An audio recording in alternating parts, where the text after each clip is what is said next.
Cristiano Ronaldo champions লিগের রাজা বলা হয় তাকে। চ্যাম্পিয়ন্স লিগের 95% রেকর্ডই রোনালদোর বলা হয়।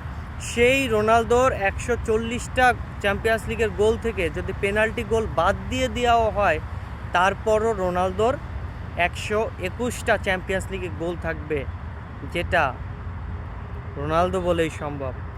রোনালদো এমন একজন ফুটবলার যার আন্তর্জাতিক ক্যারিয়ার থেকে যদি পেনাল্টি গোল বাদ দিয়ে দেওয়া হয়, তারপরও ফুটবল ইতিহাসের আন্তর্জাতিক ফুটবলের সর্বকালের সর্বোচ্চ গোল রোনালদোর থাকবে।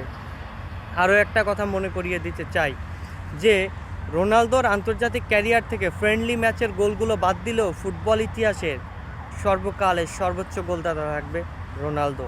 অর্থাৎ রোনালদো তার আন্তর্জাতিক ক্যারিয়ারে গোল করেছে 138টা।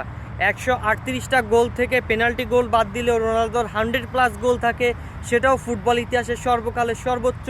এমনকি রোনালদোর আন্তর্জাতিক ক্যারিয়ারের 138টা গোল থেকে ফ্রেন্ডলি গোল বাদ দিলেও 100+ গোল থাকে, যেটাও ফুটবল ইতিহাসের সর্বকালের সর্বোচ্চ। আর অপর দিকে যেই রোনালদো পেনাল্টি মারলে রোনালদোকে পেনালদো বলে ট্রোল করা হয়, মানে বোঝানো হয় যে রোনালদো তার ক্যারিয়ারের এই যে আর কিছুদিন পরে 1000টা গোলের মাইল ফলক স্পর্শ করে ফেলবে, মানে এমনভাবে বোঝায় যে রোনালদোর ক্যারিয়ারে শুধুমাত্র পেনাল্টিই মারে।